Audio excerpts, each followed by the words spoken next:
freundliche Worte können Leben verändern. Freundliche Worte, bin ich überzeugt, können Wunder bewirken. Im Leben von unseren Mitmenschen, im Leben aber auch von uns selber.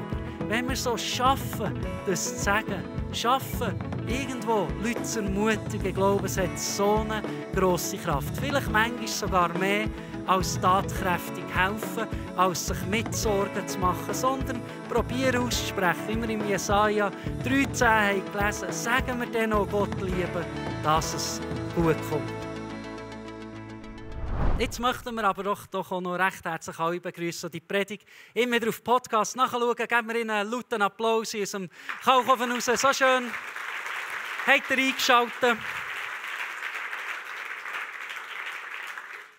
Ich möchte heute Morgen ein paar Gedanken zum Thema freundliche Worte können Leben verändern teilen. Ich glaube, wenn wir etwas Nettes zu unseren Mitmenschen sagen, irgendwo ein Kompliment machen, vielleicht sagen, du hast das gut gemacht oder irgendwo, ich bin dankbar für dich, vielleicht zu unserem Ehepartner irgendwo sagen, wir sind dankbar, dürfen das Leben mit dir teilen. Oder auch unseren Kindern, unserem Umfeld, unseren Arbeitskollegen, zwischen ein Kompliment machen, ist das oftmals eigentlich ja etwas sehr Einfaches oder sieht sehr einfach aus, aber ich bin überzeugt, das hat eine unglaublich grosse Kraft. Wir lesen auch in der Bibel spannend im Jesaja 13, wie steht, sagt denen, die Gott lieben, dass es gut mit ihnen wird. Denn sie werden sich freuen an der Frucht ihres Tuns. Und ich habe das spannend gefunden. Hier in diesem Teil der Bibel steht nicht, geht zu denen, die Gott lieben und betet für sie.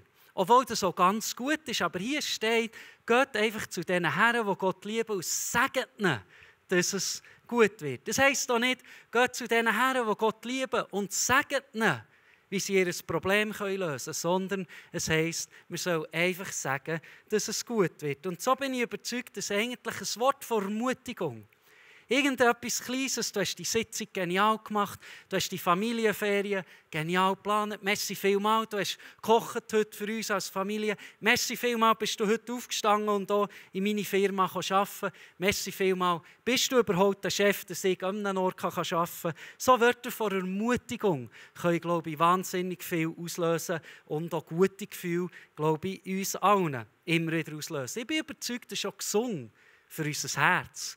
Und das ist ja so, wir alle haben irgendwo gern, wenn gesehen wird, was wir probieren zu machen. Wenn vielleicht auch eine gewisse Anerkennung auf das kommt, und ich bin überzeugt, es stärkt auch immer wieder von Neuem unser Selbstbewusstsein, wenn Menschen den Mut finden oder vielleicht auch die Zeit finden, ein kleines, gutes Wort gegenüber uns aussprechen.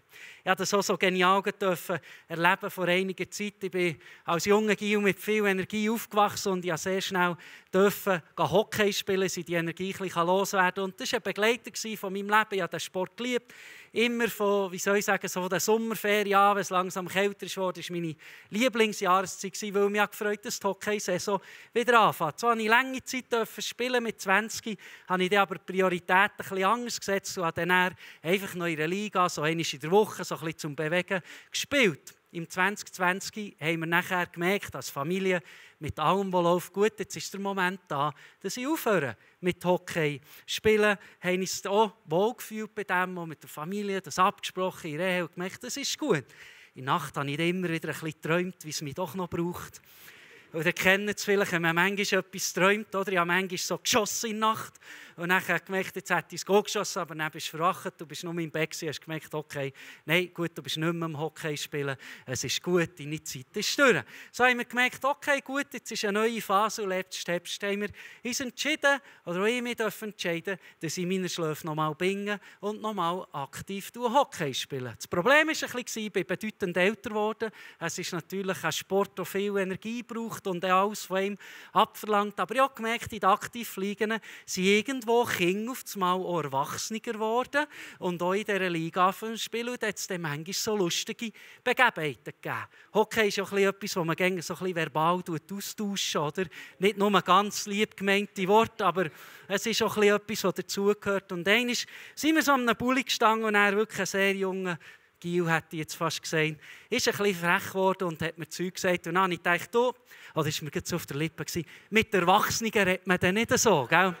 Dann habe ich aber gleich gemerkt, ja, der ist ja eigentlich schon 20, oder? Bis einfach still.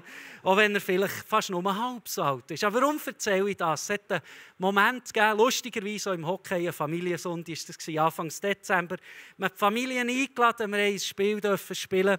Und ja, dann bin ich im ersten Drittel 3-mal. Und für mich war es, ich durfte 3 Goal schiessen. So sind die Jüngeren dann ein bisschen stiller geworden. Oder?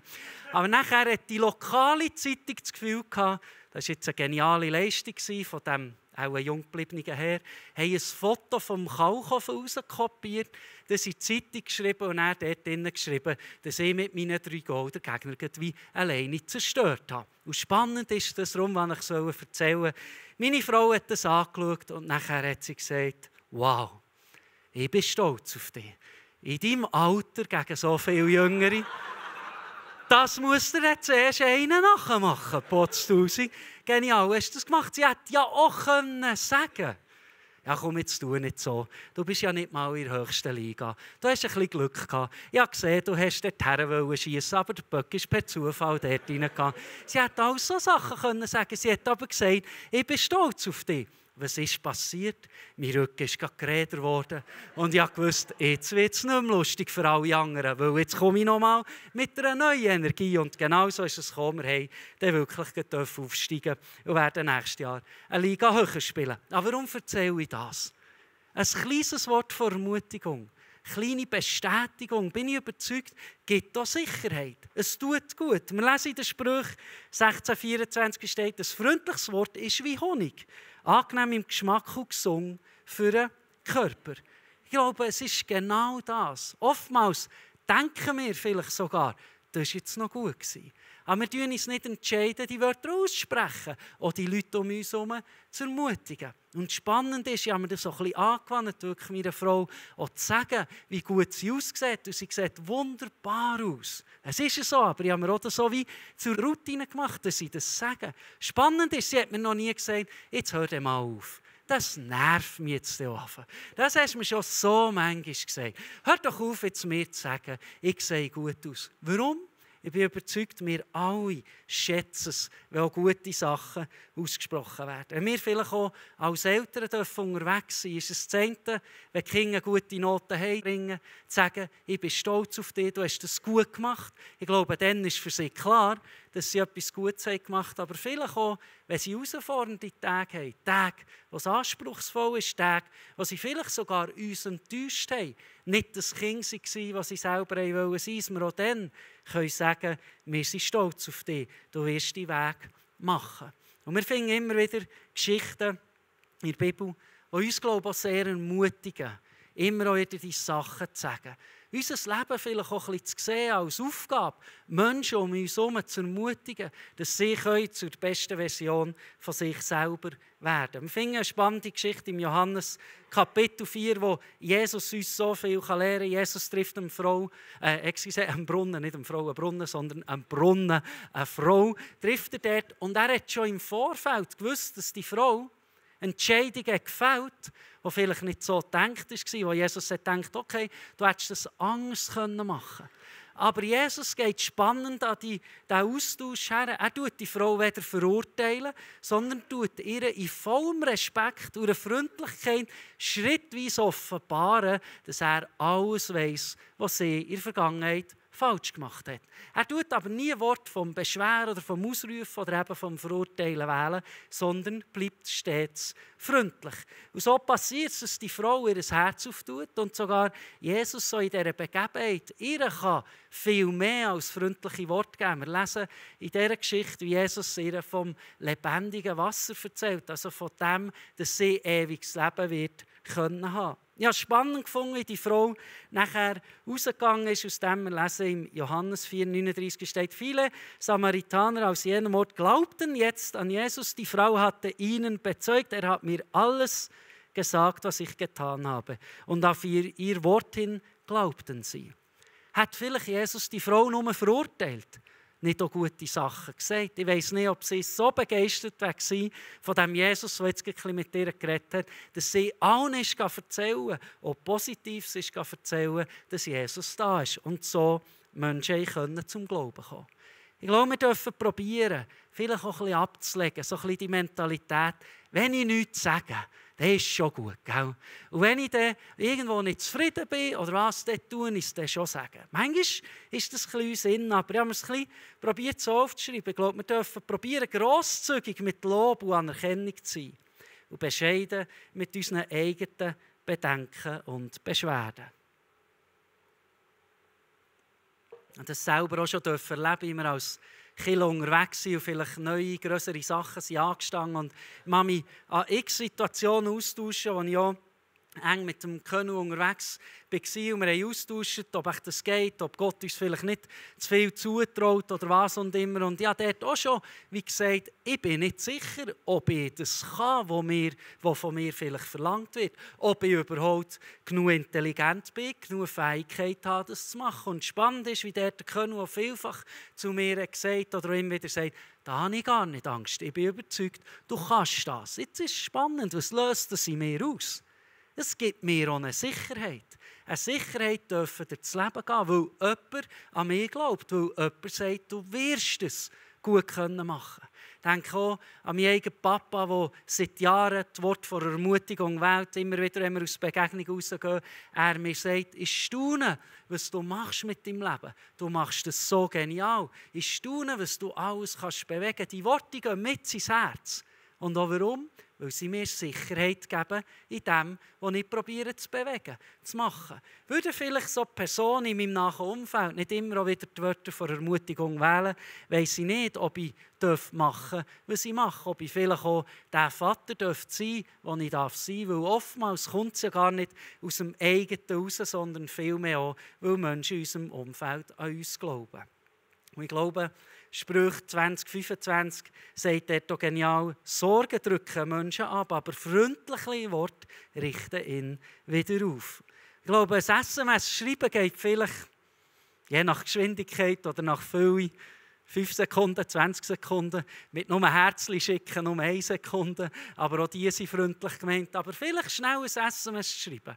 Mal am Abend, bevor wir auf das Sofa hocken, schnell zu überlegen, könnte es jemanden geben in meinem Telefonbuch, der vielleicht Ermutigung braucht? Jemandem ein Wort von Ermutigung geben? Ich glaube, jede Person, und das glauben wir manchmal selber nicht, hat seinen Kampf. Jede Person hat irgendwo das Gefühl, ich kann das nicht, ich bin nicht fähig für das oder wird echt das gut kommen. Und ich bin überzeugt, Gott braucht Menschen, die Ermutigung geben können, für direkt ins Herz der Menschen zu reden. Und vielleicht sind wir heute Morgen da, oder haben auf Livestream eingeschaltet und denken, das Letzte, was ich noch kann, oder noch Kraft finde dazu, ist jemand anderes zu ermutigen. Ich selber bin der Ermutigung braucht. Ich habe Stress bei der Arbeit, Herausforderungen in der Familie, ich weiss, dort ist es und jenes nicht weiter, ich habe gesundheitliche Herausforderungen. Ich bin der Ermutigung braucht, dass ich überhaupt Tag für Tag nehmen kann. Und da möchte ich uns ermutigen, bleibe ein bisschen bei den Sprüchen. Sprüche 11,17 steht, wer freundlich zu anderen ist, hilft sich selbst damit. Ich glaube, auch da ist eine tiefe Wahrheit drin. Wenn wir vielleicht die Energie gar nicht haben, weil so viel geht in unserem Leben, dürfen wir auch dann probieren, zwischen Worte von Ermutigung zu wählen, freundliche Worte zu wählen, sodass zwar andere profitieren dürfen, ich bin überzeugt, dass andere gesegnet werden, andere die Liebe von Gott erleben dürfen, aber wir auch selber erleben dürfen, weil wir für andere da sind, Sachen bei uns besser laufen. Ich glaube auch, wie Gott alle Hebel in Gang setzt, damit Veränderung in unserer eigenen Situation kommen kann. Ich möchte uns ermutigen, es nicht zu einem Gesetz machen oder irgendwie aus unehrlich gemeinten Komplimenten gewisse Sachen abzuhäkeln. Aber ich bin überzeugt, auch wenn wir mit Gott unterwegs sind, haben wir immer wieder so Gedanken, wo wir auch sehen, wie andere Sachen gut machen. Und wenn wir das schaffen, das auch zu sagen, nicht nur zu denken, sondern wirklich die Worte auch auszusprechen, bin ich überzeugt, hat das eine unglaubliche Kraft. Und es wird das Leben verändern. Es wird das Leben der nächsten Generation verändern, wird aber unsere Beziehungen komplett verändern. Da bin ich überzeugt, wenn wir die Worte wählen können. Ja, die letzten 3 Sonntage dürfen eine Predigt halten und das hat auch mehr gebraucht, die Zeit. Ich durfte das gerne machen, aber ein wunderschöner Moment war, als ich letzten Sonntagabend spät heimkam, wie ein Kärtchen auf dem Sofa für mich parat gelegen und meine Frau mir hat geschrieben, dass sie stolz und dankbar auf mich ist, dass sie dankbar ist, dass ich das gemacht habe. Was hat das ausgelöst? Sein Wort von Ermutigung war.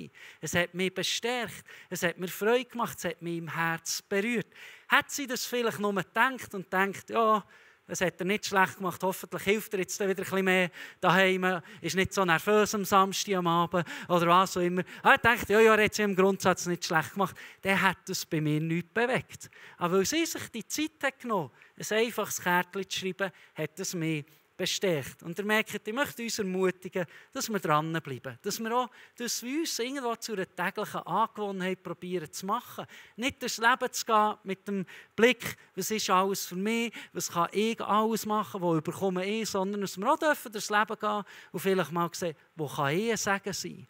Wo kann ich beim Einkaufen jemandem ein Lächeln schenken, jemandem Merci vielmal sagen, vielleicht irgendjemandem sagen, dass es gut war. Ich habe vor kurzem probiert, dem Zahnarzt zu sagen, dass er einen unglaublich guten Job macht, aber habe dann auch gemerkt, weil es mir gleich sehr weh hat, dass es noch herausfordernd ist, beim Zahnarzt zu sagen, dass er das sehr gut gemacht hat. Und gleich habe ich probiert, die Konversation so ein bisschen am Leben zu behalten und gestaunt, was ich für eine Freude auslösen durfte. Es ist überhaupt nicht so, dass mir das tagtäglich gelingt oder irgendwo eine fixe Routine ist. Aber immer wieder, wenn wir es probieren dürfen, glaube ich, hat es viel die grössere Wirkung, als wir uns oftmals vorstellen können. Ich möchte bereits schließen mit einer berührenden Geschichte, die ich gelesen habe von einem 5-jährigen Bub. Der Bub Michael hat er geheissen. Der hat ein geniales Leben gehabt, ist unterwegs, hat seine Mama geliebt, die Eltern geliebt und irgendwann ist sie die guten Neuigkeiten gekommen, dass er ein Schwesterchen bekommt. Und der Bub war so voller Freude, der ist immer wieder zum Bauch von der Mama her und hat gesagt, ich freue mich auf dich, Schwesterchen, es wird so genial. Und hat sich dann auch angewandt, immer ein Lied zu singen. Ich habe gelesen, wie er immer gesungen hat, du bist mein Sonnenschein, du bist das, wo ich mich so fest darauf freue. Ganz herzig, wie er das immer und immer gesungen hat. So ist es gekommen, dass er das wie fast täglich machen wollte, das Lied singen. Irgendwann ist es losgegangen, die Geburt hat gestartet. Leider hat es schlimme, herausfordernde Komplikationen bei dieser Geburt gegeben, so dass es einen Notfallkaiserschnitt gegeben hat. Mutter und auch am Neugeborenen ist es nicht wirklich gut gegangen. Das Neugeborene musste sofort auf die Intensivstation müssen, dort wo andere Kinder nicht erlaubt waren. Der Michael ist immer nervöser geworden und hat immer wie gedacht, wann kann ich endlich mein Schwesterchen sehen? Wann ist endlich der Moment da? Aber er durfte sie besuchen. Irgendwann haben die Ärzte die schlimme Nachricht, die Eltern müssen sagen, dass leider das Neugeborene die Nacht ziemlich sicher nicht wird überleben.